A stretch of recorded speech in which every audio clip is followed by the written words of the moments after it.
child from the turf. I never switch sides, like even when I die, I'ma ride for the squad. Let our ties in the hearse. I've been on the vibe, kinda hard to describe. I'm in between, I'm good and it's fine, but I'm tired of the grind. Then I come alive in the night to realize I'm in the middle of the time of my life. I never so packed for the stack, never lied on the rap. Got a bag from the way that I write it. Queen looking Tyson, do that ass survive, doing 80 to the house. Then I hit it to the sky change. Haters on a tirade, talking to they crip in the face. Be still, let that hate stuff fade. We all want the same, we all want a meal in the safe. I wanna live like I'm trying to reach enlightenment. Trail spill from my lips, feel big from the bib. Take a sip till I pass out. Try and get grit, but it don't make sense. Cause you can lose life on this fast route. Yeah, turn thoughts to a cash cow. I might flip that to the glass house. I don't need the accolades, I'm in love with the chase. I just wanna eat, save a spot at the table. Beast with the slap, pin myself on the map. You long with the wind, but we knowing that it's cap. 5-hour flights, couple nights at the flat. To be real, couldn't see me making moves while I'm at. I'm still on the grind, limit time when I chat. I'm burning down sage, keep the demons away. When I write it, give a piece of myself to the page. I don't do it for the praise, love, that's just how I'm made. Truth in the glass in the mirror. Yeah. Do it at me, old man, tryna pass interfere. You're the first one to talk, but the last one to hear. Eyes blurry, but I couldn't see that, and he cleared down. Start to feel like I'm on one. Settle in, I'll be here for the long run. I'm a slave for the cash, got snakes in the grass, no brakes on the ad, but it's all fun. We done seen it all, heard it all. Heard enough, give me space before I murder y'all. 10 bad here, I'ma curve them all. 12 missed calls, and I still made a curtain call. Here to light it up, lighten up. Hear him talking, they ain't right enough, tighten up. Everything that I came for, I left with. I don't bang sets, I just bang on the set list. Going past supper when I came for the breakfast. Put me in your prayers, I might put you on the guest list. Young, to me reckless. Gold in my soul, got the same on my necklace. Light it up, light it up.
Sticks and stones may break my bone, but your words can't hurt me. No, you just can't hurt me. No, I ain't been right more than I've been wrong, and it still can't hurt me. No, it just can't hurt me. No.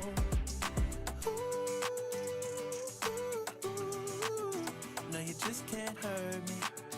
No, you just can't hurt me, no, no, no. I know it's hard to be polite, and it's easy being petty. My mama used to tell me, gotta use you when he ready. Man, it's crazy how my brother said it could've been my cell. It's either prison or a grave, that's what everybody tell me. Man, life ain't a beach, it's a female dog. I'm staying 10 toes down, though I still might fall. Oh yeah, now I done came through, knocking pictures off you walls. Cause loving people who persecute you, it's still a tough be a light up on my path and a lamp under my feet. I know my faith's strong, but my flesh still kinda weak. When that victory be looking like the verge of defeat, and I feel that disrespect, help me turn my other cheek and say, sticks and stones may break my bone, but your words can't hurt me. No, you just can't hurt me. No, I ain't been right more than I've been wrong, and it still can't hurt me. No, it just can't hurt me. No.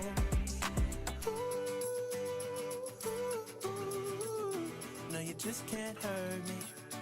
No, you just can't hurt me, no, no, no. No, you just can't hurt me. No, you just can't hurt me, no. See, it's hard to be polite, it's easy being petty. Mama used to tell me, gotta use you when he ready. Cause I ain't working on my own timing. Ain't got no diamonds on me, but I stay shining, yeah, yeah. They They say the world would be a better place if we take out the hate. Stop all the hate right now. Yeah, let's keep it real, it'd be better if we just subtract the fake. Oh, you fake Yeah, people. so be a light up on my path and a lamp under my feet. I know my faith strong, but my flesh still kinda weak. When that victory be looking like the verge of defeat, and I feel that disrespect, help me turn my other cheek and say sticks and stones may break my bone, but your words can't hurt me. No, you just can't hurt me. No, I ain't been right more than I've been wrong, and it still can't hurt me. No, it just can't hurt me. No.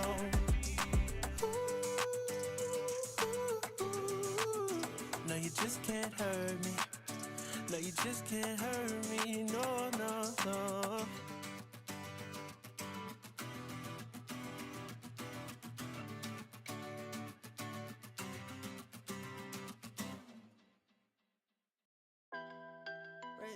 Be my only way, be my one away. You're my only way, you're my heartbreak.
Switch sides, like even when I die, I'ma ride for the squad. Let her ties in the hearse.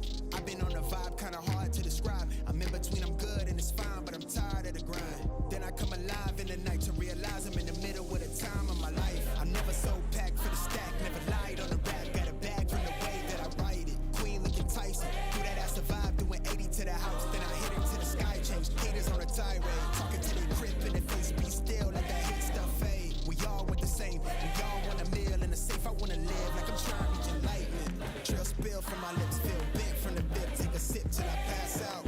Try and get grit, but it don't make sense. Cause you could lose life on this fast route. Yeah, turn thoughts to a cash cow. I might flip that to the glass house. I don't need the accolades, I'm in love with the chase. I just wanna eat, save a spot at the table. Beast with the slap, pin myself on the map. You long with the wind, but we knowing that it's cap. 5-hour flights, couple nights at the flat. To be real, couldn't see me making moves while I'm at. I'm still on the grind, limit time when I chat. I'm burning down sage, keep the demons away. When I write it, give a piece of myself to the page. I don't do it for the praise, love, that's just how I'm See the made. truth in the glass in the mirror. Yeah. Do it at me, old man, tryna pass in the fear. You're the first one to talk, but the last one to hear. Eyes blurry, but I couldn't see that. And he cleared down. Start to feel like I'm on one. Settle in, I'll be here for the long run. I'm a slave for the cash, got snakes in the grass, no brakes on the ad, but it's all fun. We done seen it all, heard enough, give me space before I murder y'all. 10 bad here, I'ma curve them all. 12 missed calls and I still made a curtain call. Here to light it up, lighten up. Hear him talking, they ain't right enough, tighten up. Everything that I came for, I left with. I don't bang sets, I just bang on the set list. Going past supper when I came for the breakfast. Put me in your prayers, I might put you on the guest list. Young, to me reckless, gold in my soul, got the same on my necklace.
good. What's up? What's up? There you go.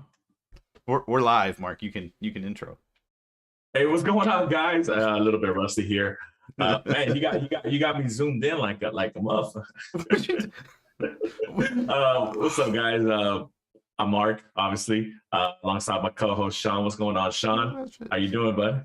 You know, I'm good. I got nothing to complain about. Yeah, let's zoom it out a little bit, man. I got to figure out how to do that right now. I had to make some stuff work earlier because it's been so long that I don't have your nameplate anymore. Apparently, I know, man. I miss you. I miss you, man. Hey, dude, it's up there. It's up there. I see it up there. I missed you, my guy. How you been, man?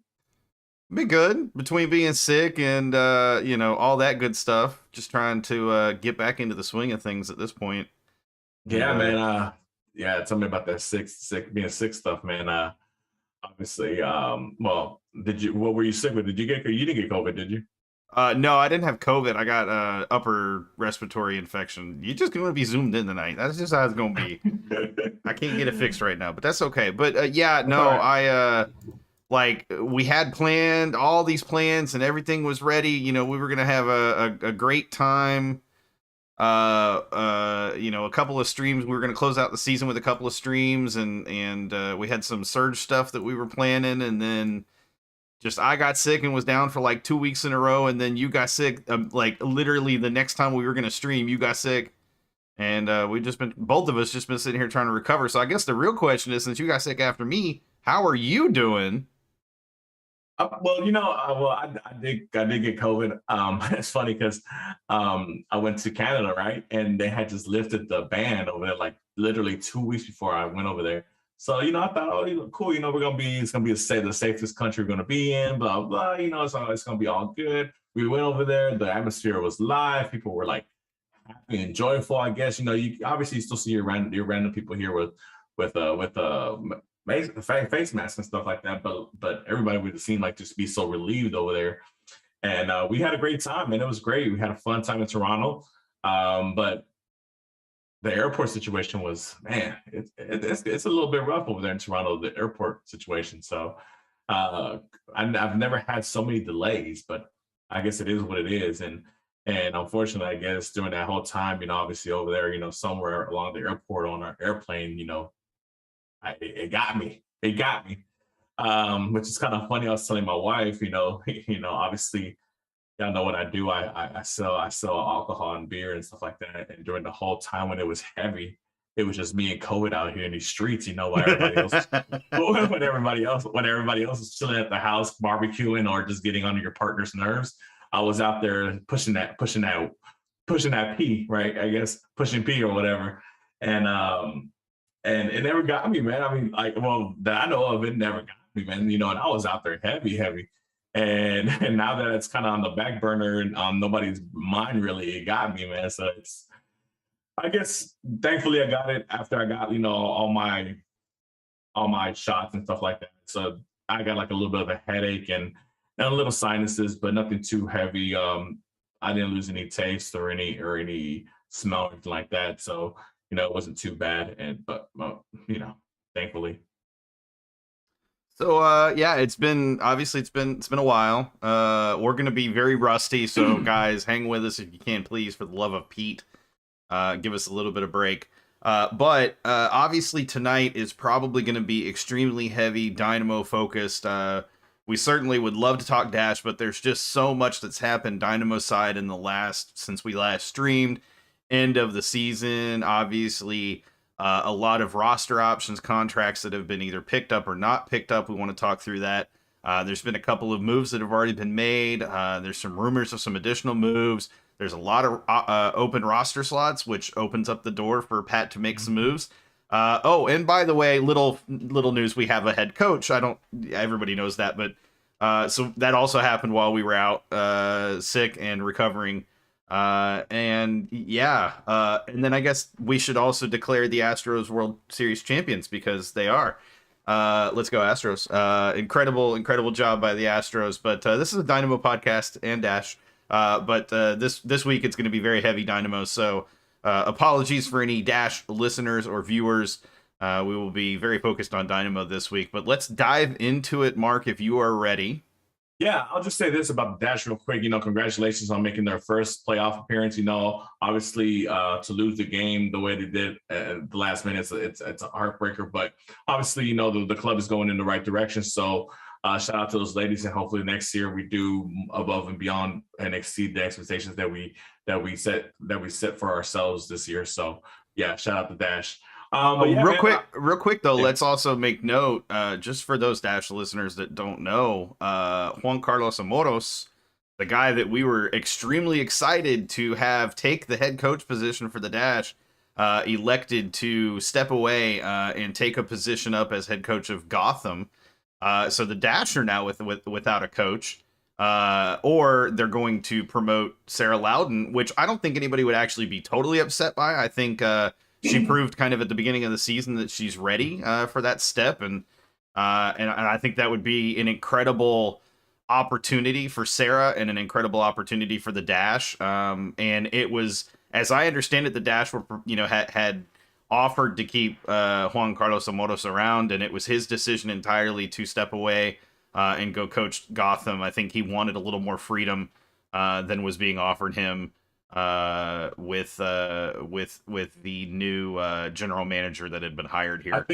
I think somebody told him he can be Batman over there, so that's why he took it. But whatever. He seems more like a Robin to me, but you're right. Anyways, let's dive into Dynamo. Go for it.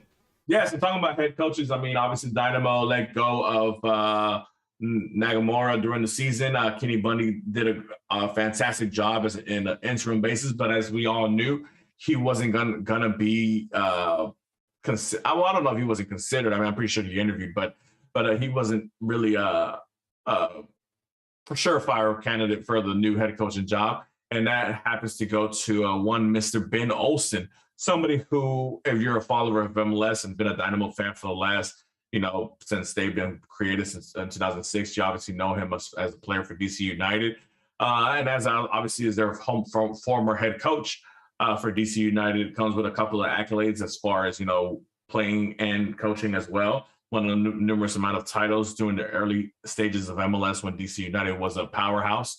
And obviously, I think that he won a U.S. Open Cup with DC United and led them to the playoffs a couple of times while he was head coach during that tenure of his. But Sean, just your initial thoughts about Ben Olsen. I know the last episode that we had, a couple of years ago, we were talking about head coaches and what kind of expectations we kind of had for head coaches, and what kind of, I guess what kind of footprint and Asher and obviously Ted could put if they hired the right guy. How do you feel initially about the Ben Olsen hire, and how do you feel now that it's kind of been a couple of weeks now that he's been our head coach? I when when I was informed of this, when the rumor or the rumor first dropped before anybody had really clarified or verified it from the Dynamo side, it was the most random of leaks from, I want to say it was from somebody like The Athletic or something like that, that dropped the initial leak that just said Ben Olsen has interviewed with the Dynamo in person, has interviewed in person with the Dynamo, and that was the rumor, and it was like, okay, yeah, but they're going to be interviewing like 10 guys, there are 10 people at least. Like, this is not going to be a situation where this is the guy. It's way too quick for that. This doesn't make sense, et cetera, et cetera. And then less than a week later, really like 3 or 4 days later, and maybe even that, like 3 days later, it was effectively it was leaked that Ben Olsen and the Dynamo had reached an agreement and that the announcement would come in the next few days.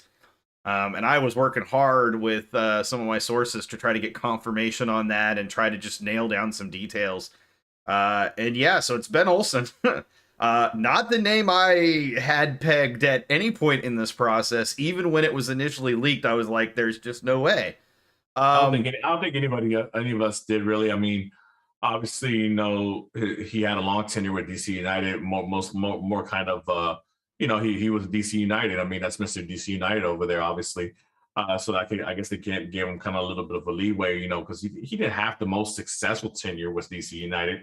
I think he won a U.S. Open Cup with them as a coach, but nothing that you would be like, oh my God, we got to go grab this guy. He's a former MLS Cup champion, or as a coach or whatever. I think he was a coach of the year one year, if I'm not mistaken, as well. So I mean, I guess he has that going for him.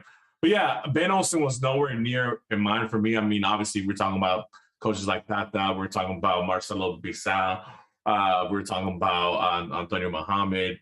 What was really upsetting, obviously after the hiring from Ben Olsen, like 2 days later, Miguel Herrera was fired from Tigres head coach, and people were just like, oh my God, dude, like that's the guy right there. And things of that nature. So, I mean, I guess from the standpoint of a fan base, it was a bit of a disappointment, a bit of a letdown, a huge letdown. Yeah, I'll kind of swift it towards that. But I think now that people have kind of sat on it for like a week or two now, obviously Pat in the interviews was mentioned a lot about having a lot of MLS experience and knowing the league in and out. And obviously Ben does have that, knowing the league in and out and knowing how the league works as far as mechanisms available to you to build a team. And he can work hard with Pat and Asher to bring the right players in to run whatever style he is going to run for the Dynamo here this upcoming season. So, so with that being said, we're hoping that there's not going to be that much of a grace period as far as like, hey, we can get up and running, because a lot of people were worried about like, oh, well, if you bring let's say Antonio Mohamed or somebody from that caliber or whatever, they might take a little bit of a time to get adjusted to the league. They might not understand certain things and why they can't grab this player at this time and things like that. But like we just mentioned, Ben Olsen knows all this stuff. He understands it. And we should be ready to go once the season starts here. I believe the start date is somewhere in February, March. I'm not sure. I don't know if that's been announced yet. But yeah, man, I mean, your thoughts on that, Sean, as far as like giving them a little bit of leeway as far as, getting off to a fast start or giving him a little bit of grace period, depending, because obviously he is a new head coach. I mean, he's not a new head coach. He's just a new head coach of the Dynamo. I mean, he's got head coach here, Yeah, he's got plenty of experience. Yeah. Okay, there's two sides to this. I'm going to go on a rant at some point tonight, and it's going to be about Ben Olsen. It's not targeted at Ben Olsen, but I think there is this... There's a letdown here. There's a letdown. There's a definitive letdown, and a lot of it centers on the fact that you had an opportunity as Pat, as the Dynamo, as Ted, to make a statement. And, the statement that was made with hiring Ben Olsen was, we don't believe this team is championship caliber. We don't believe we can get this team to be an MLS Cup contender. We believe that our ceiling right now is no higher than making playoffs. What happens in playoffs is whatever, but we don't believe this team is strong enough. We don't believe the players we already have, the opportunities we're going to get with, to sign new players, the scouting we've done, the money that we have available, all of these things in conjunction with each other. We don't believe enough to go and grab a guy that is going to be a monumental level hire. Instead, we're going to grab a guy that is the safe hire. This Ben Olsen is as safe as it gets when it comes to an MLS hire. And that's not a negative, but it's also not a positive. And here is my frustration as a fan. Here's my frustration as somebody who has followed this team for a very long time. The tenure since the moment that Matt Jordan was hired, since the moment Gabriel Brenner took over, is mediocrity is acceptable. The status quo is acceptable. Middle of the pack is acceptable. We're not striving for the top of the, to be the top of MLS. We're striving to just be good enough. We're not striving to be excellent. We just want to be good enough. And good enough, go ahead. No, but I'm sorry, but I hate to interrupt you, Ryan, because you seem like you're about to get worked up and stuff like that. I'm about to get. I mean, I've been worked up for 6 weeks. I love to see you get worked up, Sean. But it's one of those things where we have to kind of humble ourselves a little bit, right? Because obviously, like you see, the last couple of years we've been at the bottom of the table in the league. So to be good enough to be a playoff team, that's a huge step forward. for us as a team, and then especially when you're comparing ourselves to our rivals in Frisco and Austin, where they were with us in 2021 at the bottom of the table, and 2022 comes around, and both of them are playoff bound. Both of them meet in the second round of the Western Conference, and Austin makes it to the Western Conference Finals. So it's a huge stride and huge step forward for those two clubs who are our main rivals. And yet here we're still here behind, whittling away in the cellar of the Western Conference and Major League Soccer overall. So a lot of people would be like, well, look, Ben Olsen might be as safe can be, but if he can make us a playoff team, that's a huge step forward. And I'm just playing devil's advocate. No, and I know, I'm with you. I'm at that point with you where I've accepted what is the reality of the situation, which is that, but I'm going to say this. I have it on very good authority, and I know this for a fact. The Dynamo spoke with Tata Martino. Oh, I'm sure. And look, to be honest, I mean, they had to, right? I mean, look, Tata, to be honest, is what you call a lame duck coach right now with the national team, and the Dynamo know that. I mean, everybody in the world knows that. Unless Tata can miraculously drag this Mexico team into like the fifth that ain't happening. That ain't happening. Into the fifth game of a World Cup, which they've never accomplished before. And even if that, they probably still wouldn't bring him back. But they knew that he's lame duck coach. They knew his history, obviously his short history with MLS. He's won everything, and he did it with the club that obviously gave him everything he needed to do that, to achieve that. And he might not have it at the same level that he had it with Atlanta United, but I mean, there was going to be some movement and some wiggle room here and there as far as being able to build your foundation of the club. And maybe next season will be the season where we can bring in our sprinkles on top of the cupcake for us. But if it came out to where they didn't even talk to him or even reached out to him, I would be super pissed, and I would be asking for Pat's head already, because the fact that I think we've mentioned this in prior shows, that shoot your shot, man. Who cares? Who cares how outrageous it might seem or how ridiculous it might look from a non-Dynamo fan standpoint, looking in, if this club happened to reach out to a big name or whatever, for whatever reason, do it, man. Who knows? You never know where that person is in their life, or what kind of adventures they might want to take, or what kind of project they might want to step into. So, I mean, I applaud them for reaching out to Tata. I don't know what the conversation was like, and I don't know what differences they had, or maybe Tata's not wanting to come back to MLS. Who knows, right? But yeah, it's one of those things where when I heard Ben Olsen and it was confirmed, it was a major letdown for me, honestly. It was a major letdown. Yeah, I mean, like I said, I've got to the point where I've accepted, it is what it is, but there is still a significant part of me that burns with a frustration level with this move that, again, you don't have opportunities like the one that was there ahead of the team, in front of the team, to make those kinds of moves, to put a statement, at the league level, to really put forth your best foot. And going into this offseason, a big thing that was said consistently was, we have a chance to make a statement. We have a chance to do something here, because we have a lot of expiring contracts, a lot of movement we can make. We're going to, Pat's finally going to have some budget flexibility, all of this stuff, on and on and on. And, I know we're not to the point, World Cup still has to happen. So there's still going to be things that are going to happen before the end of, before the preseason. But that window closes very quickly after the World Cup. There's not a lot of time once World Cup ends for moves to be made before preseason starts. And, I struggled with this move for a couple of reasons. Again, it's a safe hire. Okay, I can get it. It's a safe hire.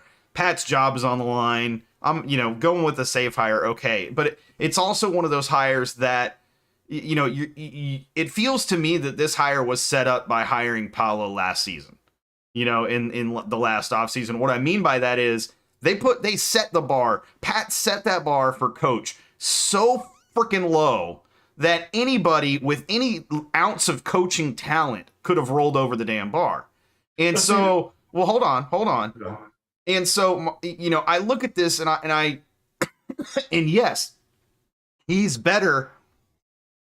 He's better than, Naga. But to be fair, who isn't? I could have freaking walked into that damn stadium and coached that team better than Nagamura did. You can't, I'm sorry. And so my frustration boiling over is as much to do with the fact that, this level of hire in terms of it's the safe, the status quo, the mediocrity hire comes on the heels of the worst coaching hire in the history of the Dynamo. And we've had some pretty bad ones, but go ahead. Yeah, I mean, it just comes to show what a major fumble they had by hiring Nagamura in the first place last season. I mean, look, was Ben Olsen not available last season? I mean, honestly, I mean, he wasn't coaching anywhere.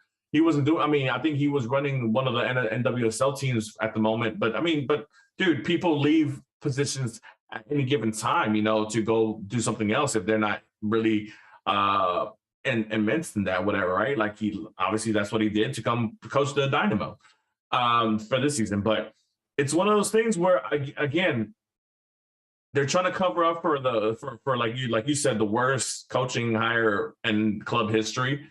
And that's saying a lot, because we've had kind of a bit of a run of kind of bad coaches here as of late. But to cover it up and then cover it up with this, when you had an opportunity, like you said, we knew as a fan base, those who follow the Dynamo, we kind of know, look, we don't have a DP spot unless, obviously there was a rumor of a fourth one being added, but that didn't materialize. So we don't have a DP spot. So we know that we're not going to bring in a big name to kind of, be the face of the franchise or whatever. So where could you bring the face of a franchise in? Your head coach, right? That's the only spot you have available right now. You had that spot available, and you had the opportunity to look. I wouldn't care if we were still with no coach at this moment. To be honest, what have the Dynamo done? They've done nothing. They traded away Fafa.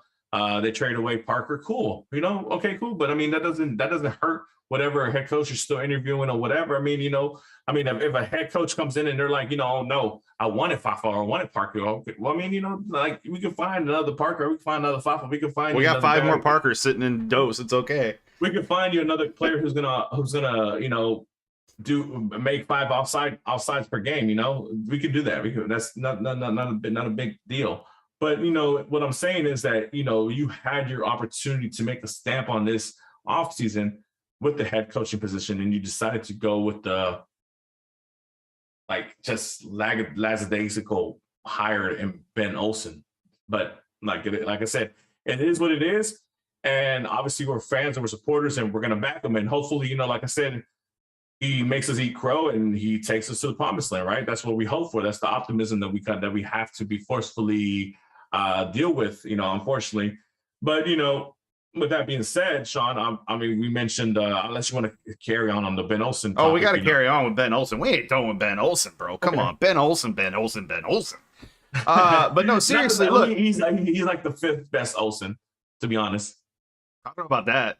He's up there a little ways. There's Elizabeth Olsen, I mean, there's a couple of Olsens out there that are a little bit better. Oh, okay. I can think of 3 in that same family. Yeah. That's about it. But no, I mean, here's the thing. I don't care about the record in terms of Ben's record or in terms of any other coach with the Dynamo's record. Hold on. Because what I care about is making playoffs. And I know that Ben understands what is necessary to make the playoffs. I know that this team last year, regardless of what you say, exclude Nagamura from the conversation. The proof is in the pudding. Look at what Bundy did with this team in his 5 matches that he had with them. They were good enough in those 5 matches to have made the playoffs if he had been able to coach them the whole season. And this is a guy coming from Dynados, for God's sakes. So, the thing is the team was already good enough to be a playoff contender. Bringing in Ben Olsen, to me, does not elevate this team any further than they already are. All it is once again, we are going to be treading water, looking to be good enough to make the playoffs. That's the target. That's the goal. To me, that is a stark representation of what the Pat Onstad era of general management with the Dynamo has been all about so far. It has been about treading water to get to a future point in time, selling the fans on the idea that what we've done so far is good enough and that we were tied up in what we could do otherwise. Everything so far has felt very much I understand the absolute dire straits that this team is in. I understand what it's going to take to get us there, but it's going to have to happen in baby steps. You know, the whole idea that Pat had a 100-point slide presentation, it makes sense because in his mind, it's going to take 100 damn years for us to get to playoff, significance, to become a significant team within MLS again. It feels like that right now. Go ahead. The thing that they have going for them, obviously, with the whole new regime, is that you can't get any lower than what we are. That's not true. Wooden spoon is there for the taking. Careful what you say. Yeah, I mean, but realistically, wooden spoon or not, whatever. I mean, it's the same thing. I mean, we're in the bottom table. We're the bottom of the table, the Western Conference and MLS overall. We're gonna have more teams come in, and I mean, it is what it is. You can't second to last place. It's all the same, right? We're not making the playoffs. We're nowhere near the playoffs. We're nowhere near the level of talent that we need to be be considered to make a playoff run or anything like that, right? So obviously, if somehow, some way they manage to make a couple of signings here and there and they help out and this team sniffs the playoffs this season, it's a huge success for them and their point of view, right? And us as fans. Hold on, I gotta ask this question to you. Is that good enough for you as a fan? Is that, from a fan perspective, is that going to bring people back into the stadium? If the Dynamo are in that position, in the 7th position to make the playoffs in 2023. You have prime example across the street on 59 in the Astros. When the Astros were losing 100 some games and they were bottom of the table in MLB for the NL Central or AL West, depending on whatever time we started watching the Astros. Nobody was going there. It was empty stadiums.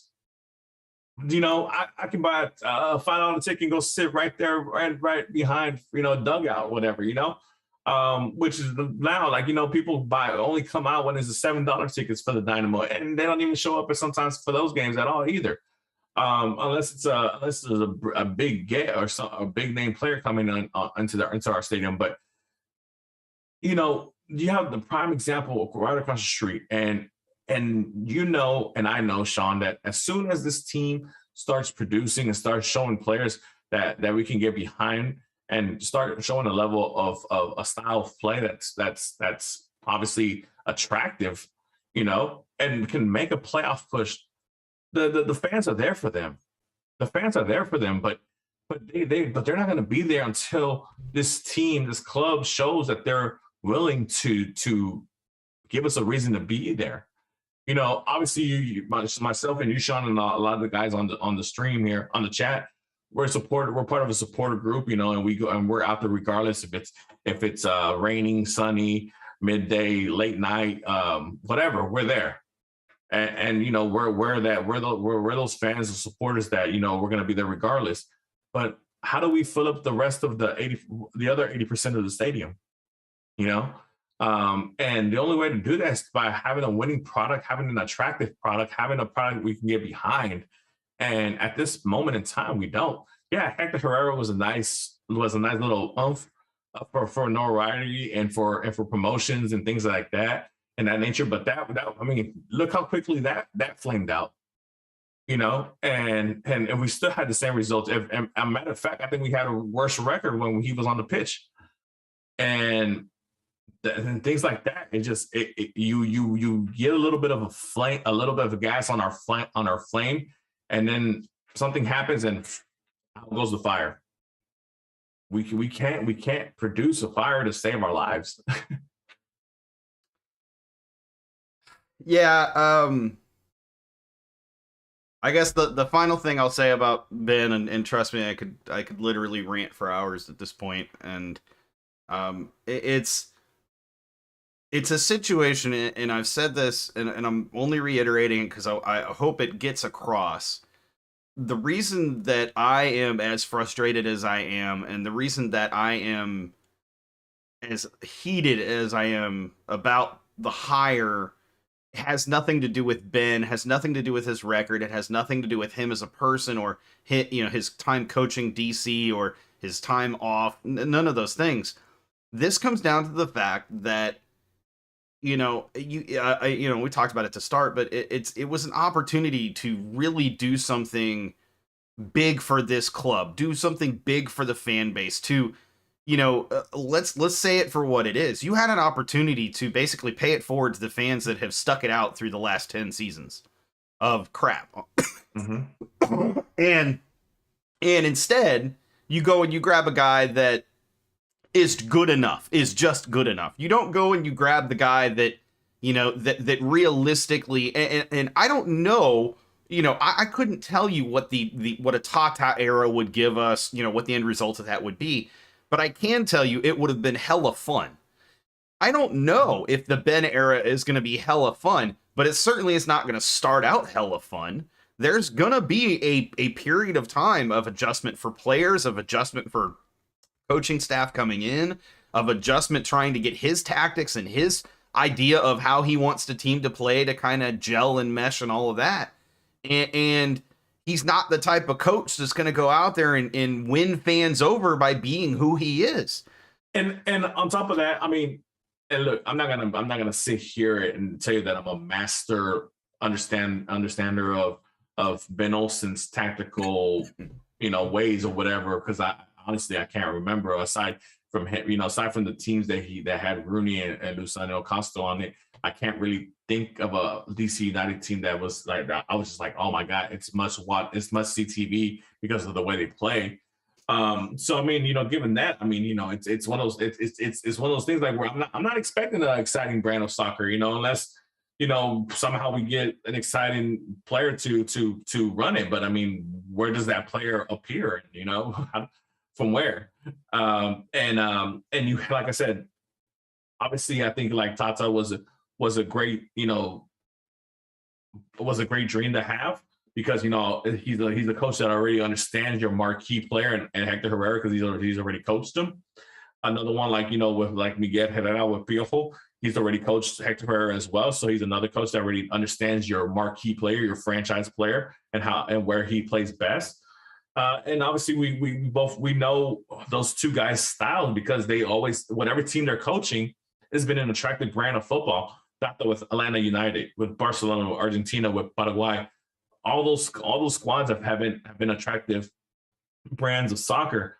Yeah, I know he had big players in all those teams, but still, you can replicate that type of style with players, and players love to play that free range style where they're able to express themselves on the pitch and not just be robots on there and being told to be here, play there, be there, this and that. The same thing with Miguel Herrera. Herrera is not the most tactically gifted coach in the world. He's more of a motivator, one of those coaches that fire you up and you'll run through a brick wall for him. Kind of like what Kenny Bundy did the last couple of games, and that's why those teams were as successful as they were for those last couple of games, because the team wanted to show that they had the talent, because a lot of people were already out on them. They had a coach fired. So, I mean, how much worse can you be when you have a coach fired and your fan base is just losing hope in you? And here comes good old little Kenny Bundy, and he just motivates those guys, makes the game simple, makes the tactical changes simple, and just tells them, man, just go out there and have fun. Play like you never want to play before. Play for your next contract. Play for you, whatever motivation motivates you. Play for that, and that's what they did. Yep, if I keep going, I'm not gonna stop. So we're gonna move on. All right, man. So let's talk about we talked about the coach and all that stuff. Obviously that's not gonna change. Ben Olsen, welcome to Houston. If you're watching, or if you get a chance to watch this, like I said, I don't think it's anything personal towards Ben. It's just obviously we had higher hopes as far as a bigger name, I guess. But obviously we hope that you do well and make the playoffs. But let's talk about the players, Sean. 11 free roster spots available for the Dynamo. An announcement today where Memo Rodriguez, one of our beloved homegrown players, will not be coming back to the Dynamo for next season. Seca, our right back Brazilian who came in, who had a little bit of a spark when he first came in, but then faded out once Griffin Dorsey took more of an advantage on that spot, is not coming back. And one Darwin Quintero, who was signed under the Tab Ramos era, who was that playmaker, that player who actually brought a little bit of a spark when he was allowed to play on the pitch, is not coming back with us next year. Of those three, I guess I know the answer, but who are you going to miss the most? Who am I going to miss the most? Yeah, who are you going to miss the least? The most. I mean, it would be easy to say Quintero, and the only reason I'm not going to say Quintero is because I've heard some stories about some of the some of the stuff that happened off the pitch, and that hasn't really gotten out there. And I don't have any love lost for Quintero at this point. You noted he was the most creative player on the pitch. On the pitch, he was the best player on the team. But off the pitch, I think the problems that he brought with him off the pitch, that was cause enough to make this, to not re-up him in this offseason. And I think that's a good move. I think it will create a better atmosphere for Olsen to be able to work within, to be able to coach from within. But it's a huge creative piece that you now no longer have. So the team is going to have to do something to fill that void. And we don't exactly have a DP slot to fill it with. So I'm kind of curious, are we just drafting a kid and hoping he's going to be the next coming of, whomever, or what? Because I ain't feeling it right now. But there's no creativity on the squad right now. There's zero creativity on the squad. The flip side, who am I least gonna miss? I think it's also Quintero. It's like it kind of goes both ways. Just because of some of the stuff I've heard and some of the things I know. But it'll be nice to not have to worry about, oh God, why are they subbing Memo on of all players? Why are they subbing him on? It'll be nice not to have to worry about that. I'm a little sad to see Seca go. I thought Seca played well. But I also can see why Dorsey was given more minutes at the end of the season. He was definitely playing better, but I think, you look at it also, the flip side of that is Dorsey was not bringing anything defensively. He was strictly brought on as an attacking piece. And I don't know if Ben Olsen is going to want to play Dorsey as a right back. And the only reason I say that is I don't think he plays that defensive style that Ben Olsen's going to want to employ. But there you go. That's my answer to the question. Yeah, I mean, like as far as like I said, I'm not really putting any of the off field things into this answer, but Quintero obviously being the best player on the pitch when he was on the pitch, is going to be a huge hole that the front office has to fill. And it's an unfortunate thing, that a 33, 34-year-old player was our best player and he was a part-time player. That just shows what kind of talent we had as a whole squad. It's an unfortunate thing. So he'll be missed. I mean, because he did have some moments and the Dynamo kit, that obviously, some of the goals, some of the passes that he made, some of the assists. So, he did have a little bit of a spark here as a Dynamo player. Memo, obviously, look, man, I know we bash on Memo left and right, but, nothing personal. We just need a better player, a better, more higher level player. And I think Memo has peaked, and maybe he needs something to go somewhere to kind of be given an opportunity to reach a new ceiling, if that makes sense, I guess, because I don't think he's going to achieve that here. I think there's too much comfort here for him, and he's not gonna grow professionally if he stays here. So I wish him the best of luck in whatever squad he gets picked up with or wherever he goes. He seems like a great guy. I think I met him once, and he was a really cool guy, down to earth and things like that. So I mean, that I think that's the thing that I'll miss about him at most, him the person and interacting with the fans, because he was always at the fan events and doing those type of deals. Seka, you know, I mean, obviously Seka, I think played like maybe like 8-9 games or whatever, but you know, I liked him for what he was, man. I mean, I'm not gonna bash the guy. I mean, you know, he was brought into a situation where honestly, I mean, there was no win for him. You know, I mean, it was, you know, once Naga left, you know, there was no hope for him and things of that nature. You know, I think he was a great. I think he would have been a great piece to have if they would have decided to bring him back. I think he was good for the team as far as with the little bit of influx of Brazilian players that we brought in under Naga, obviously to kind of just have a little bit of a Portuguese culture going on there as well. But I mean, neither here nor there. You know, I wish him the best as well, depending on wherever he goes. So yeah, I mean, but obviously other players departed, and not just because their options were picked up, they were traded away. Our captain Tim Parker was traded away to Nashville. No, not to Nashville. I'm sorry, to St. Louis. Mm-hmm. Sorry, St. Louis, who are playing tonight, I think, against Borussia Lewandowski. Leverkusen. Sorry, I don't know. I had Lewandowski. I really wish that he would take over that team when he retires and buy it outright and rename it to Borussia Lewandowski. That would be amazing. No, it doesn't have to be Bayern. It could be any of the German teams in that first tier. Just I mean, during his time over there, he owned them all. So I mean, it's fair. Fair enough. Tim Parker goes to St. Louis, and Fafa Pico goes to Nashville. Sean, those two, are you gonna miss any of those guys? And how do you think they're gonna? Do you think they'll be better? It's better for them leaving, and obviously the Dynamo gain quite a bit of GAM money, and both transactions for this season and next season. So obviously it's going to help us a lot with as far as maneuvering and picking up players here within the league. Sean, your thoughts on those two transactions that were made by Pat and those guys? Yeah, I think we all kind of saw the Fafa one was coming after the rumors broke mid-season of his desire to leave to go to Liga MX, and then the team, basically the staff had to pull him into a room and say, "Hey, let's talk this out." And he agreed to work it out for the time being. But you don't get into that kind of situation. You stick around. It just never happens, especially when the team was as bad as they were. And then as far as Tim Parker goes, I mean, look, you weren't going to keep both Hadebe and Parker. That pairing wasn't working. It wasn't going to work. You re-signed Steres before that. So you basically had said, Parker's the odd man out because you were going to have even more trouble trying to trade Hadebe because they were basically on the same contract with the exception of Hadebe takes up an international slot and Tim Parker is a domestic player.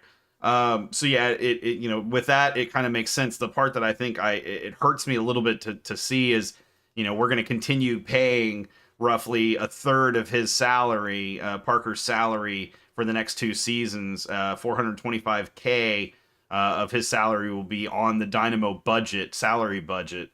Yeah, it's an unfortunate thing, but I mean, you also look at it. Bartlow's not on the salary because he is a Generation Adidas contract player, so.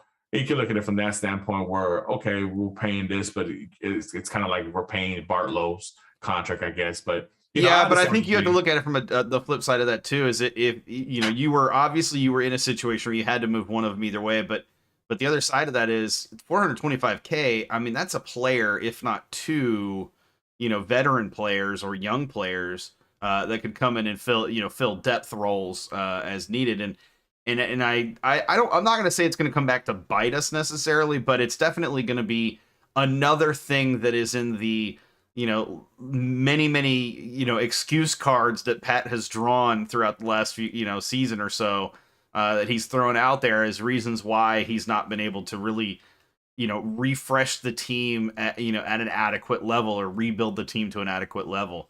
That's the way I look at it. I get why it's included because if I'm if I'm St. Louis, I'm kind of demanding that some of that salary be paid because that's just such a huge amount of salary.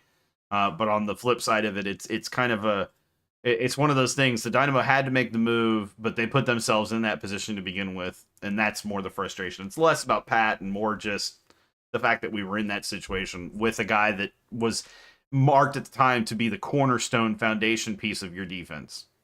Yeah, I mean, you know, that is kind of that right center back spot is kind of cursed, don't you think? I mean, you know, I mean, it was Parker prior to him, it was Struna prior to him, it was Rodriguez prior to him, it was what was the other guy's name? I can't remember. I know I'm missing one, but yeah, man, it's just we've as a club we've heavily invested in that center back that and that anchor that kind of that spot with that kind of Van Dyke position where we're trying to have somebody be the leader of that back line and it just hasn't happened for us, man.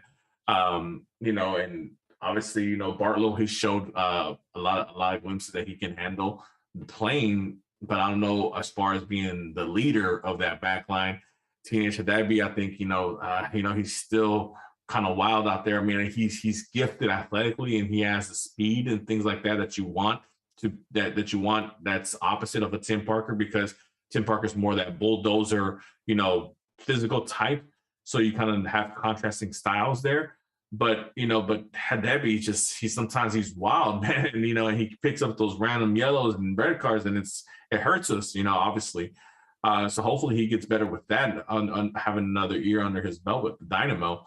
And then, you know, obviously we don't know what's going on with the left back with Junqua being given a bona fide offer, but we don't know if he's going to come back. Lundy, I think he was picked up, right, if I'm not mistaken, but you know, but Lundy's like, you know, there's interest from him. There's interest abroad for him, if I remember correctly, by a couple of teams. And the way things are looking, if somebody gives a good offer for Lundy, I think Pat and Asher are letting him go.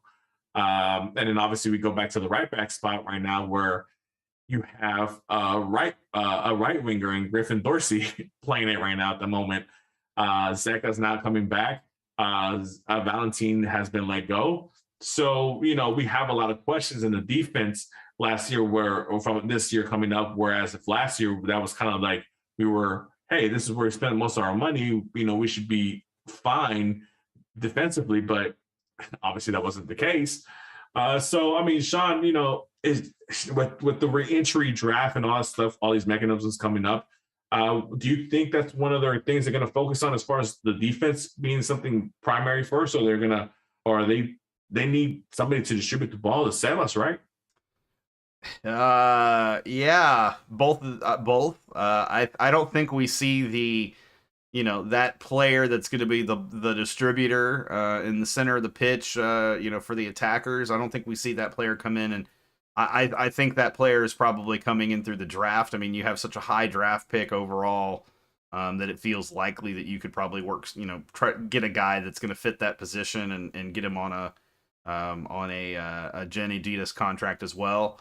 But you know, you've got a couple of very key positions that you need to, you know, definitely positionally, or not positionally, but definitely find replacement upgrades for.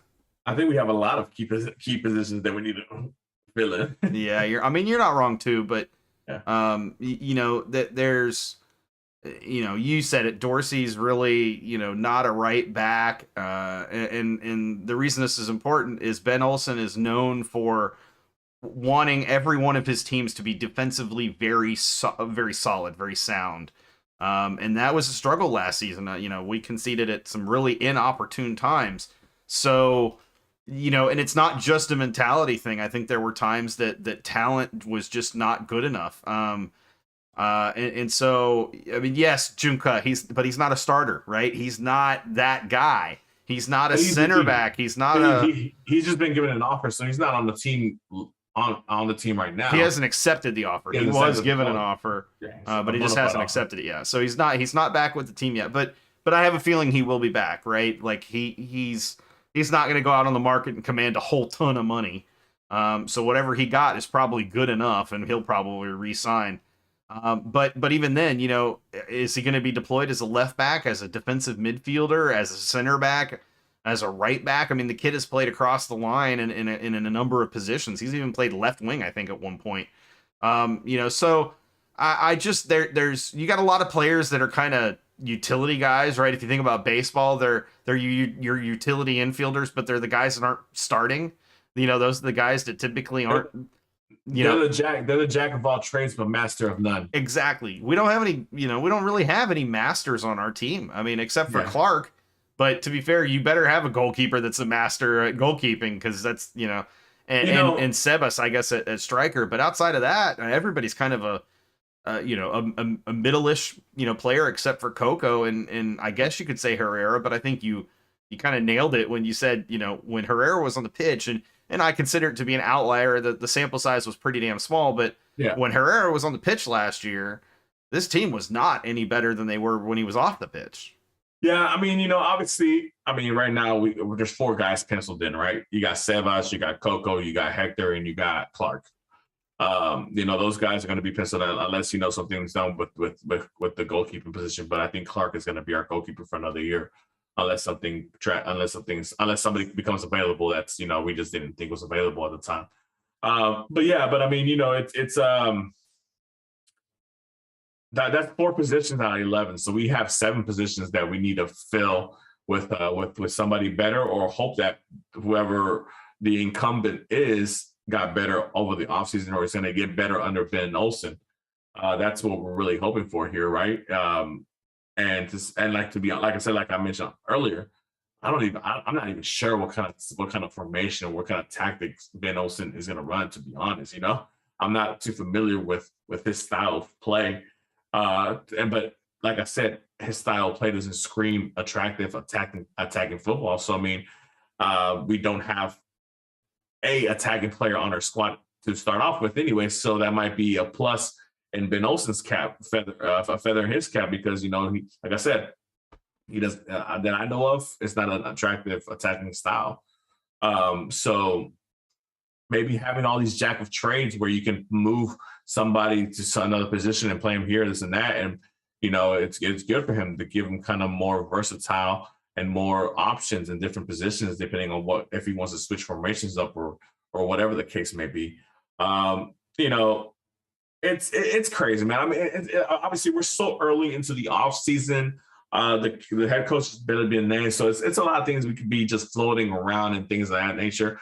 Obviously, we'll know a little bit more once 2023 gets here and the reentry draft has been done, and a couple of free agents have been signed, and obviously the World Cup finishing up after that to see what kind of players have become available after the World Cup.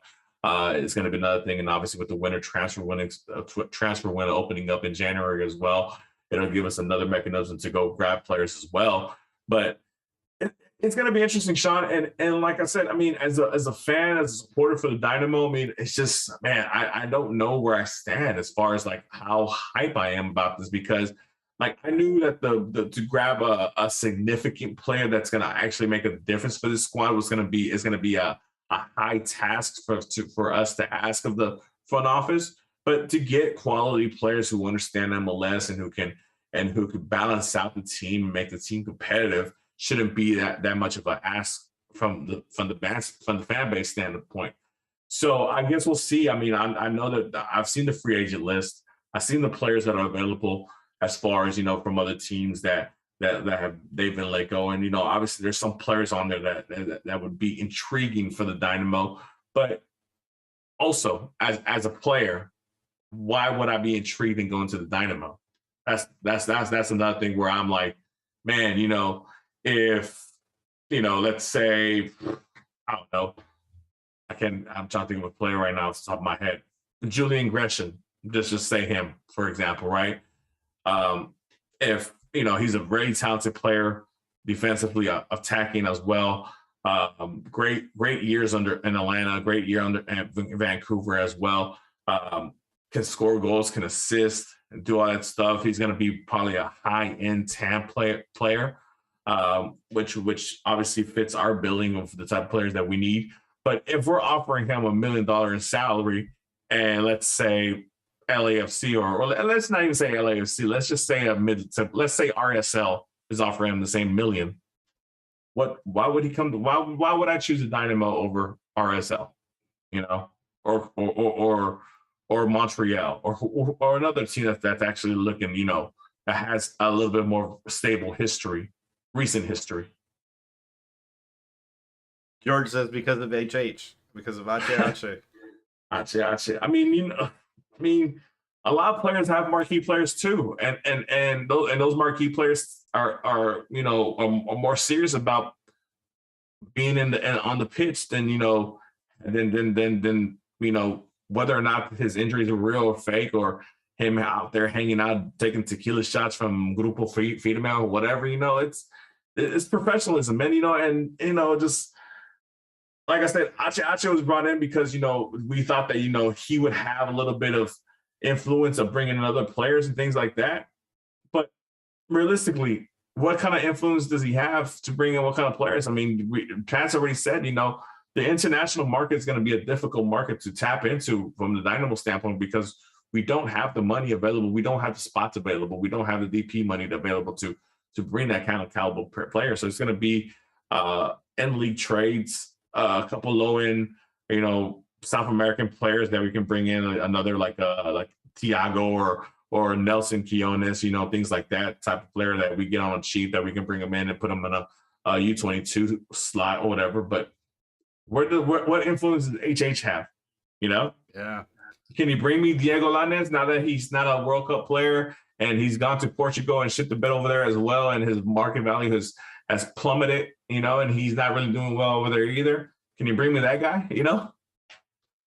I mean, you say the Dynamo really don't have the money, but I think we have to remember that a lot of that TAM that is available now was not available last season because of contracts like, Parker and other contracts that, for players that we were paying a pretty penny to keep around.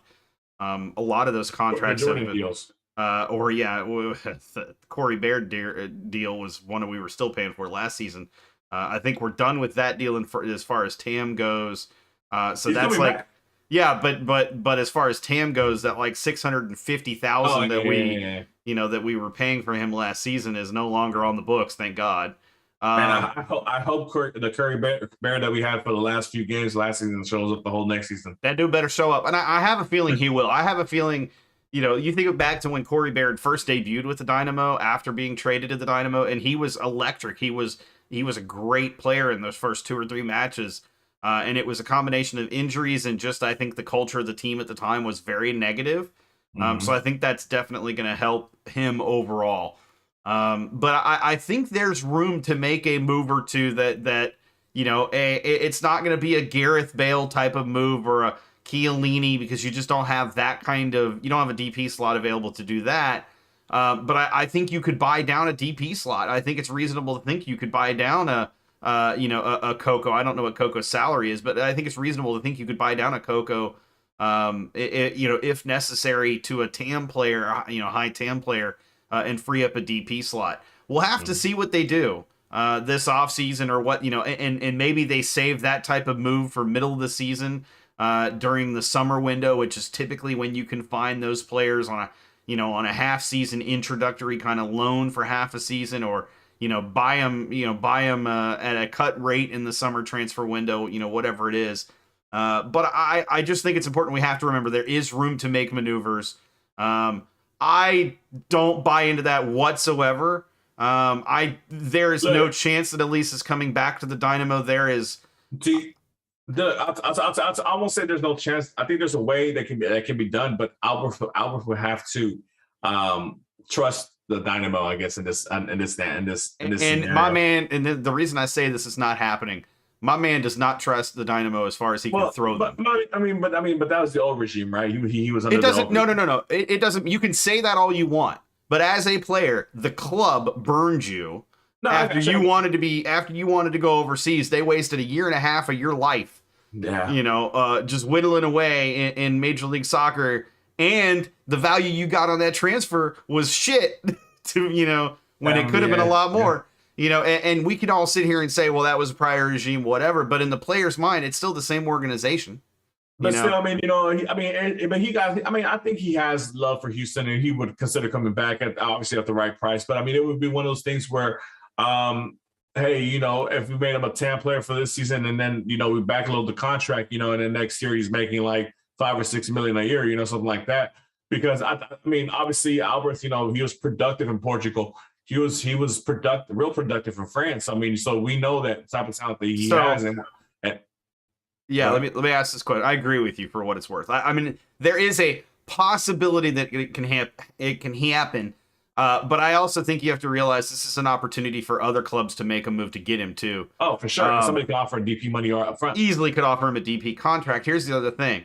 You bring in an Albert Delise, that sounds great on paper. Who the fuck is distributing to any of our guys? That's the problem. You know, Albert is not a distributor. He can create occasionally, but that was his biggest problem is he had nobody to distribute the ball to him. Yeah, I mean, look, Albert, averaged about 9 to 10 assists a year when he was with us, and that was during the peak of Manotas, and obviously having another partner and Kyoto who was scoring goals as well, and look, Sebas for as shit as the team was, Sebas was still managed to score 13 goals this season. Let's not make that light, because 13 goals on this shitty. My man should have had 30, but we won't go there. Man, it's mind-boggling to me how many goals this guy could have scored if he just had serviceable distribution to him. Yeah. And that's what Pat and I have to look at, man. Like this guy scored double-digit goals, and nobody distributed him the ball, you know? Yep. If we could just find a body who can just who can make a pass or two, this guy is averaging 20 plus easy. And so that's money well spent there. I mean, Sebas, I'm happy with the Sebas signing. I think you are too, Sean. I'm elated.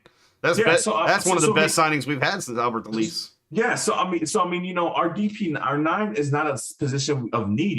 He can play the whole 90. He's young. He's motivated. He's a Paraguayan international. He wants to be known. He wants to make that jump. He's a player that has aspirations to move on to Europe in a future date. So when you have a player like that, you got to take advantage of him during this time period and showcase him while he's still rocking your jersey. And we need to do that. That's why they need to find somebody. I don't know who, but you look at the players that we have available on the roster right now, Sean, and none of these players are gonna average anywhere near 5, 6, 7 assists for the year, man. Not even Hector, to be honest. Coco might be depending on how they play him. But I mean, it's going to be a very tough deal. I mean, and we need that attacking midfielder. We need that distributor. We need that playmaker who's going to take a little bit of weight off of Sebas, because, if everybody defended Sebas and he still managed 13 goals, imagine if you could take off 1 or 2 defenders off him because you got somebody else that had to worry about. That's another 5, 6, 7 goals easily for him. Yeah. And obviously, I would love to have Albert Delise back, with the Dynamo. I think that would be a huge morale boost for the fan base and for the club itself. But like I mentioned earlier, with any other player, why would I come to the Dynamo over X club? And especially in this case, when X club has a DP spot open, available now, ready for me to go to, and they can give me X amount of dollars. I don't have to worry about it in the back end of my. Unless, like I said, who knows? Albert Delise might really love Houston, and that's great. And he might want to really come back. And that would be obviously awesome for us.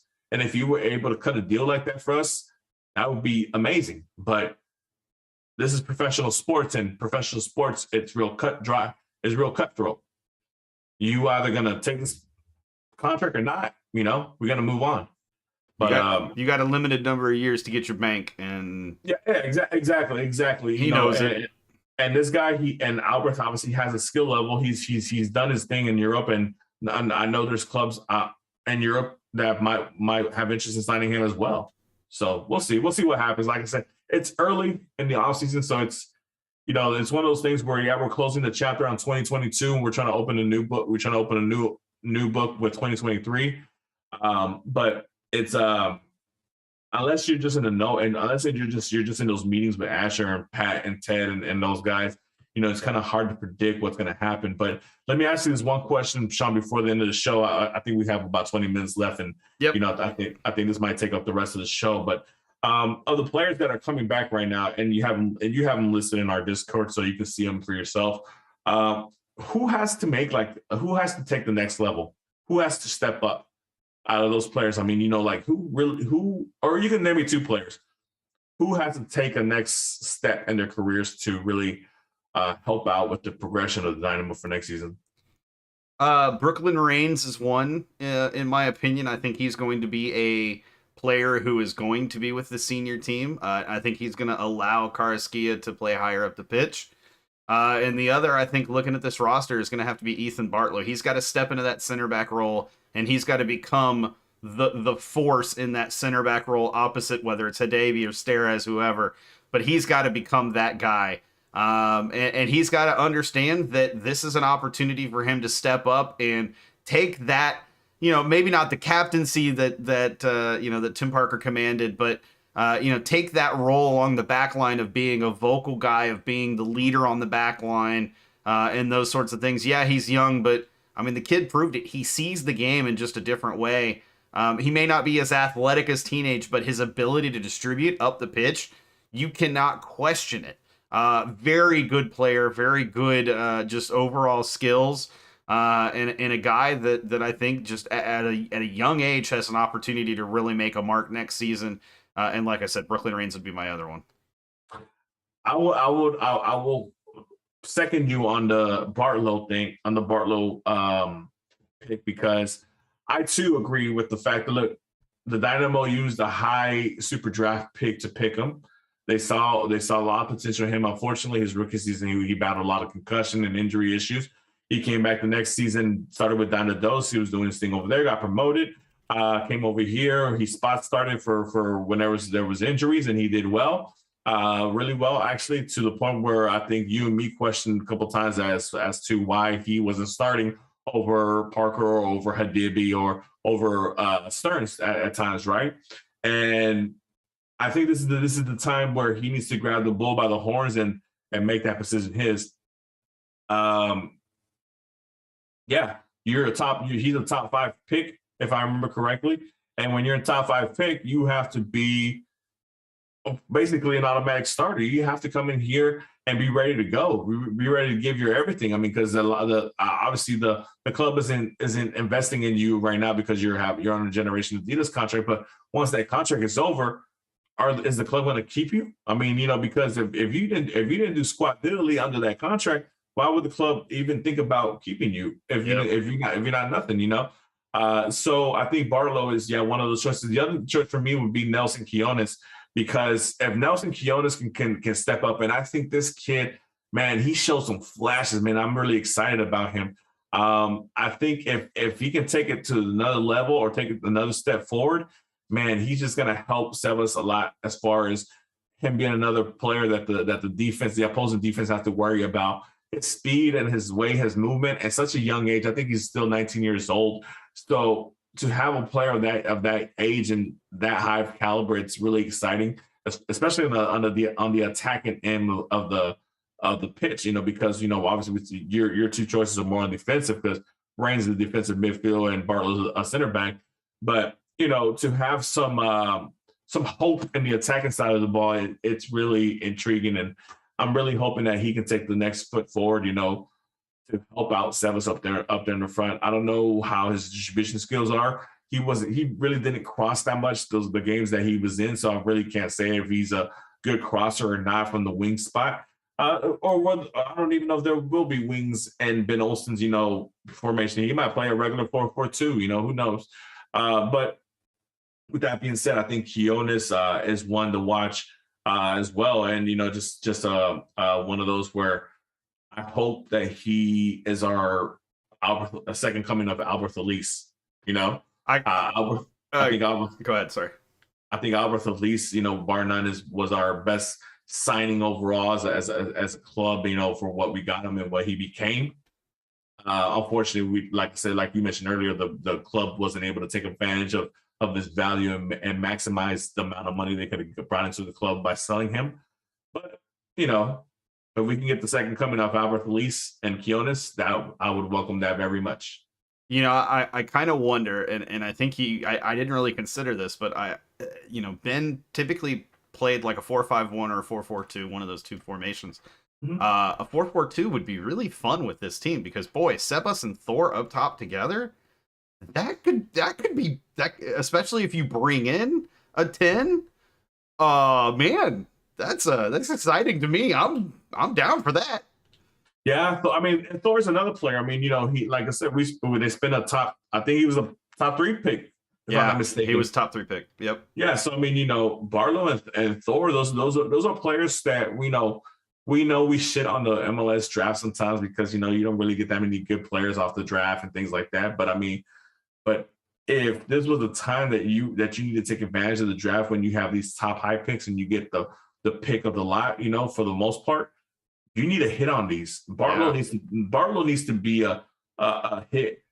Thor needs to be a hit. I mean, Thor last year he looked out there.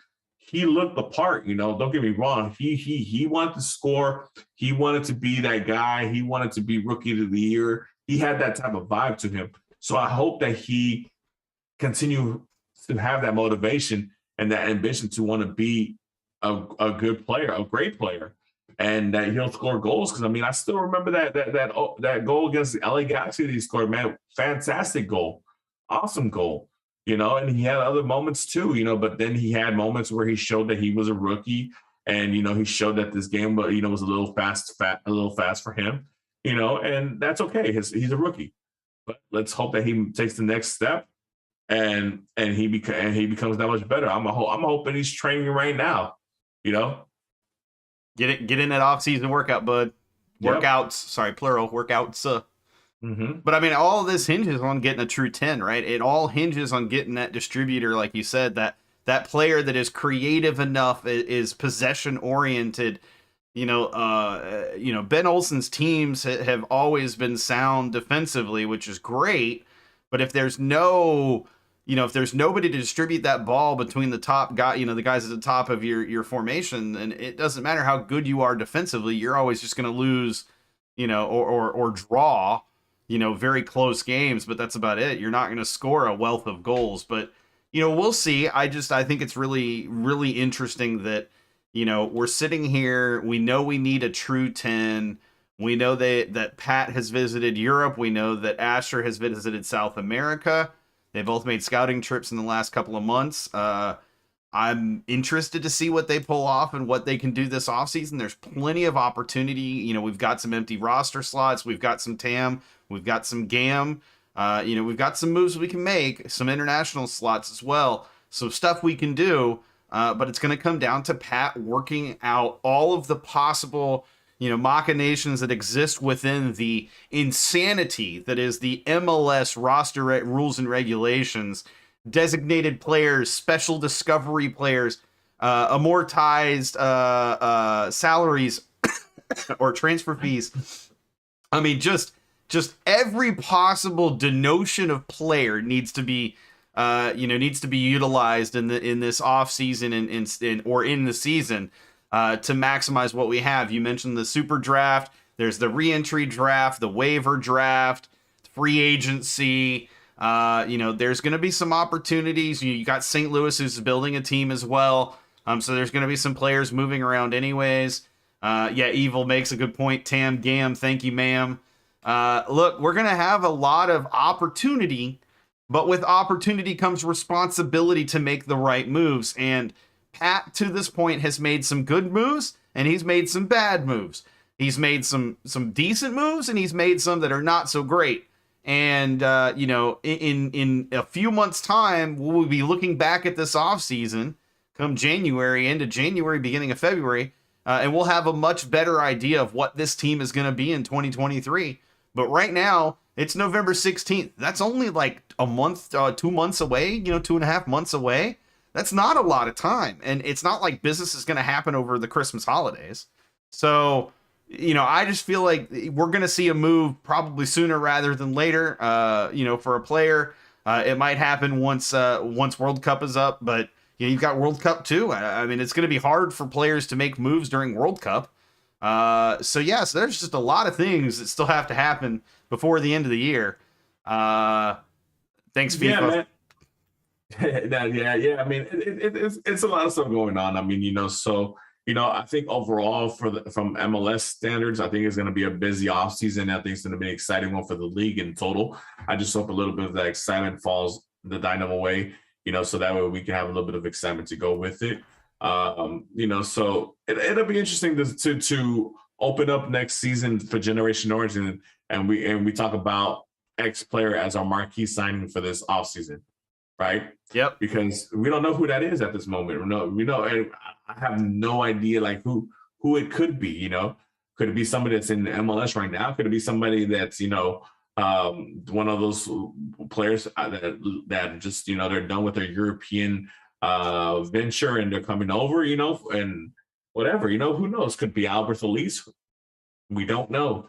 It's but once we get back on here next year for 2023, and when February starts coming along and things like that, and we start heating up and we start hearing about obviously getting together for the Dynamo games late February or early March, it's going to be exciting, and hopefully we have good things to talk about, good players to talk about, and a lot of optimism for next season. I mean, I know they say that once the new season opens up, everybody's 0-0 and there's optimism in the room, but shit, sometimes it's hard to look that way when you look at the names on the sheet and you start thinking to yourself, well, where is this going to come from? Where is this going to come from? And you don't know that, because obviously, if I look at the names on the sheet right now, and I know Sean seconds me on this, who's passing the ball? There's no distributor, and I mean, I could see Coco being one of the distributors, but we've got to have a true creator.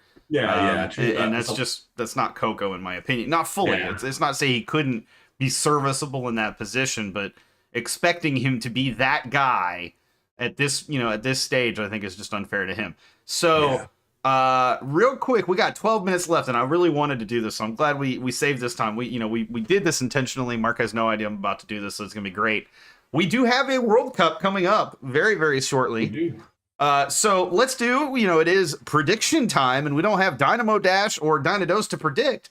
So it's time to predict group stage people who are the teams that are gonna win their group. Oh, let's go. We're just gonna do we're gonna do number ones. We're not gonna worry about 2, 3, or 4. I'm not gonna make you pick the number 2, number 3.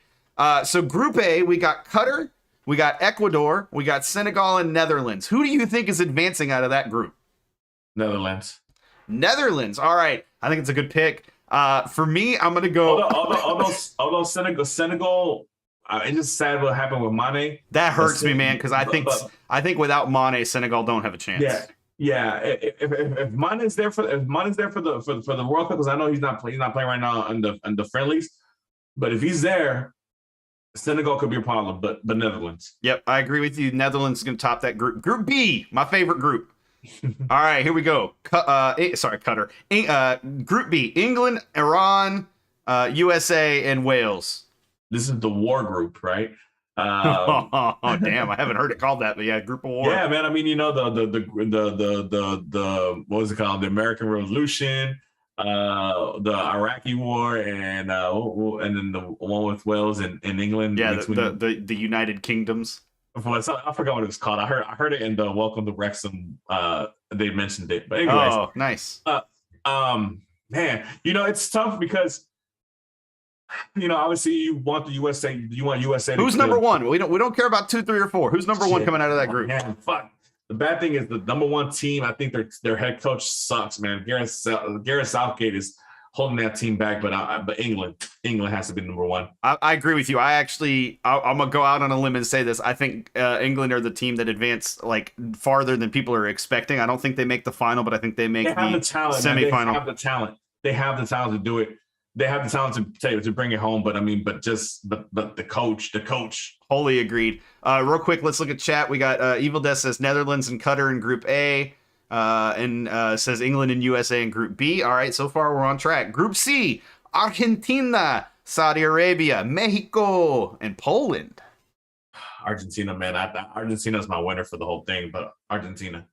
I agree with you on Argentina, and this is a group that I think is the second place is more important than first place, strictly because Argentina has that one locked up. Group D: we got France, Australia, Denmark, and Tunisia.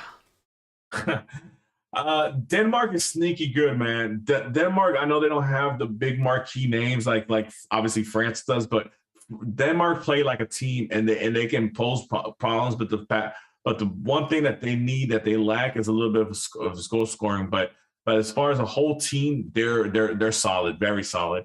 But France is going to take that group.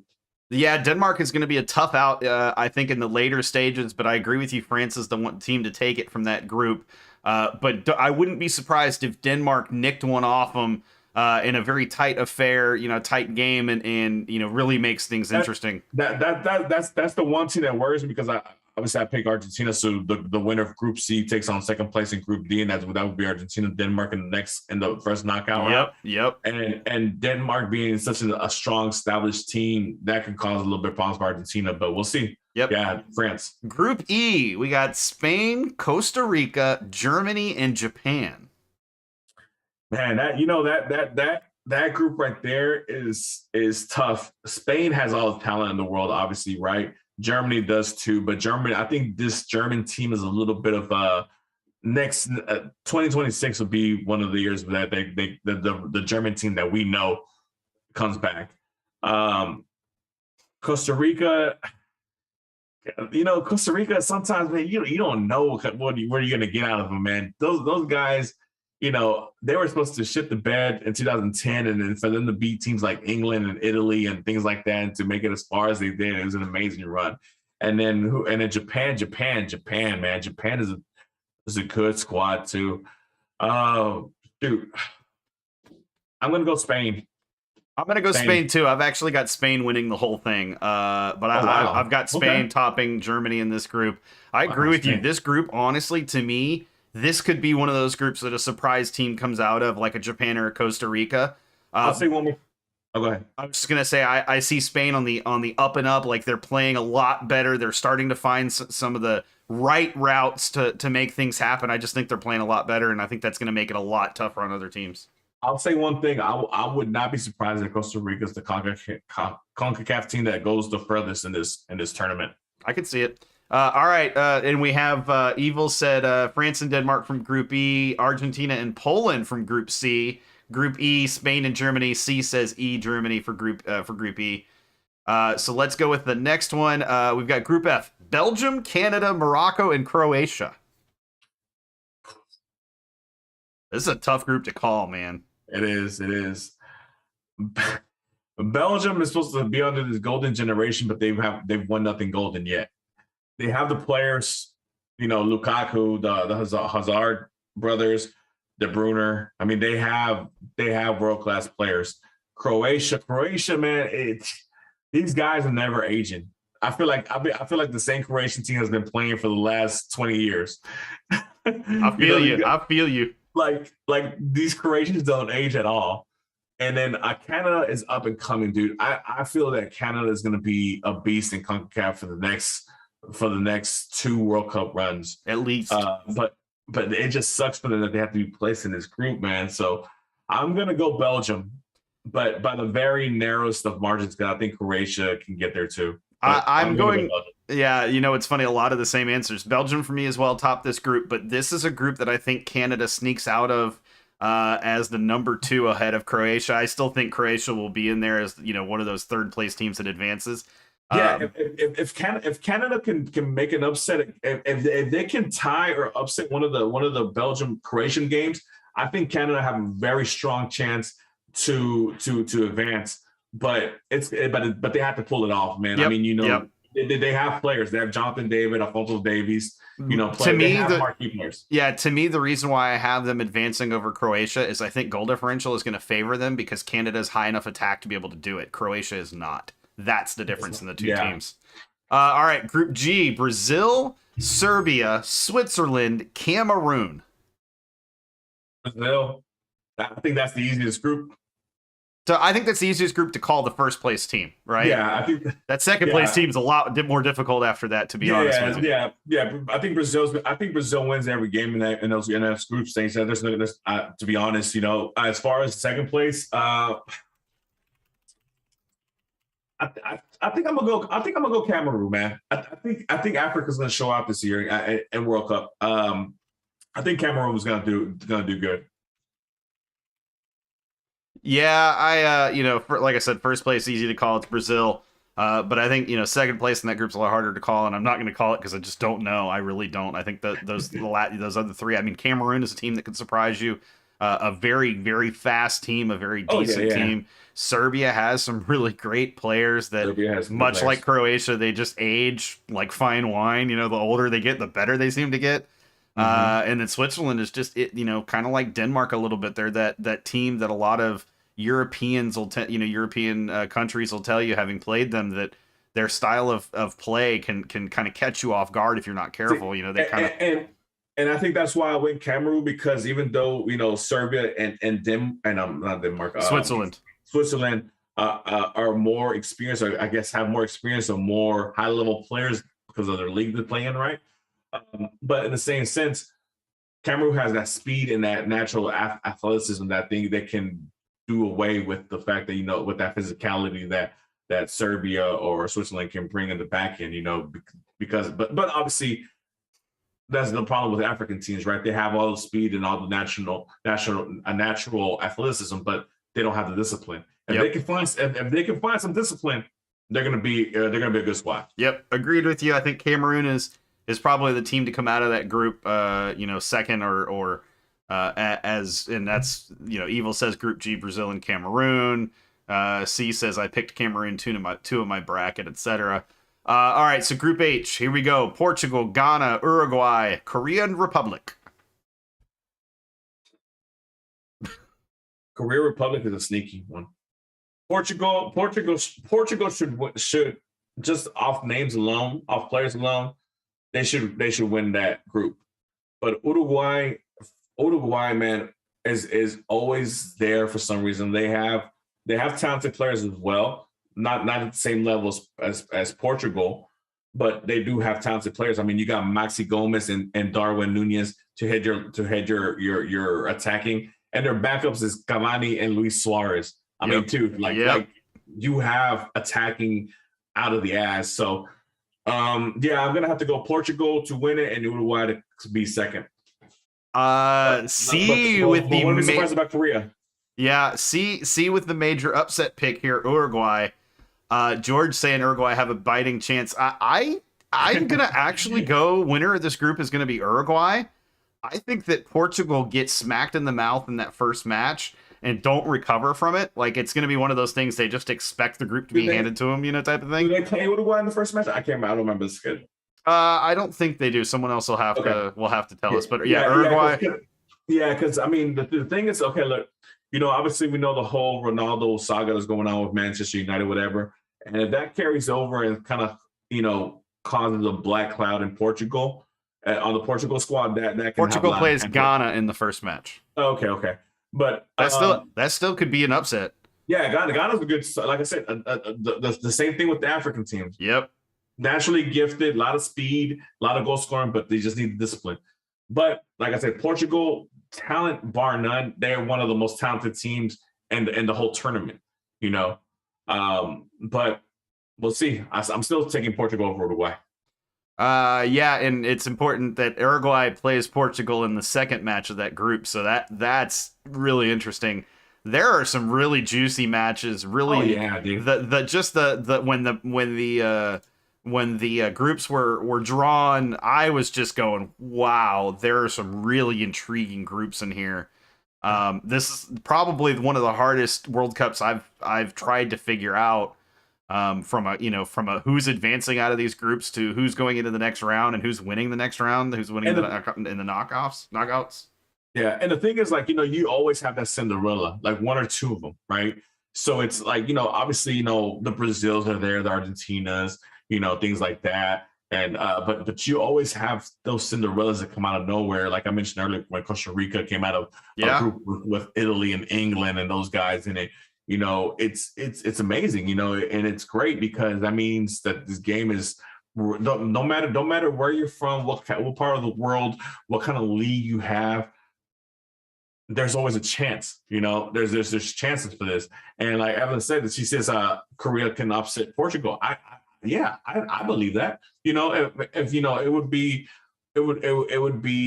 be a huge upset? I don't think it would be a huge upset. Would it be an upset? Yes, obviously, you know, they have a squad, they have a team, they have a couple of good players on there. Obviously, Son, you know, from Tottenham, you know, he's a marquee player. You know, I don't know how, I think he's a little banged up, but I mean, if he goes in there healthy, and he's all about his country and his pride, man. And that whole team is, they play like a team. They play with pride. When you have a team that plays together with cohesion and they're prideful, that'll take that team over a team full of talent any day. Yep. Because those guys will work hard, and Portugal, like I said, they have Ronaldo, Bernardo Silva, Joao Felix, Nuno Mendes. I mean, just like you can keep Bruno Fernandes, you can keep saying names, and all these names are marquee players. A lot of these players would be the man in other squads, and it's just ridiculous how much talent Portugal has, but I mean, we'll see, man. It's crazy. It'll be crazy, and it should be fun, man. This Sunday, the first match, obviously, Qatar versus Ecuador. I think it's at 10 in the morning, so it's not too early, right before football. So I mean, it's going to be interesting and it'll be fun, guys. I mean, I think it's going to be fun. It sucks that it's kind of during the whole, obviously our holiday season and stuff like that. And I know like a lot of you who have kids, unfortunately for them, they won't be able to watch it as much because they'll be in classes during the week. That's one of the things that suck about it. But I'm looking forward to it as far as, World Cups. It's one of those things, those events that half the world stops to look at these matches. So I'm going to be a part of it. So, John, anything? Oh, no, I was going to say, absolutely. I was just going to echo your sentiment. Like, it's an interesting time for a World Cup to take place. Those that are getting to go to matches, have fun, good luck, but have fun. Don't get arrested. Don't get arrested. Careful where you take film, take video and take photos, careful. Yeah. You said you're picking Spain to win it. Any reason why? Like I said, I feel like they've found a little bit of something, and for a team like Spain with the amount of talent they have, and how they've brought some of those younger players up through finally, I just think that's a team poised to do something special, and this is their year. Yeah, it's amazing how these players come out of nowhere sometimes. Where we think is out of nowhere because obviously we're not following them in their academies or anything like that, because you got players like Pedri, Gavi, Ansu Fati, just these players who are all of them are under 20 years old. Yep. And it's amazing that they're already world-class players, and it's mind-boggling. But yeah, Spain is one of the favorites, man. And I'm picking Argentina. Obviously, I'm man, if Argentina could pull this off, this would be amazing, dude. I would be partying hard. But yeah, man, it's gonna be crazy. And hopefully, I know I'm gonna be out there for a couple of events. I know some places are gonna have watching parties, and hopefully I get to see some of you guys out there. Sean, I don't know if you gonna be out there. I mean, I know you're more, homebody, but hopefully you get to come out there, see a couple of matches together, something like that. So, but yeah, Houston will be hosting matches in 2026. So we're looking forward to that. But till we get to that, we're gonna be enjoying the matches this upcoming week. So, but guys, obviously it's a little past 9. This is gonna be the last show for us this year. Sorry for it taking so long. Like Sean mentioned earlier, I got sick, he got sick, but always thanks and love for the support that y'all give us, and we do this because of y'all and because of the love that we get from y'all and the love that we have for the team and the club. But until 2023, guys, happy holidays, happy New Year, be safe out there, enjoy the World Cup, and hold it down for H-Town all the time. Bring the heat, apparently now is the thing, so bring the heat. I've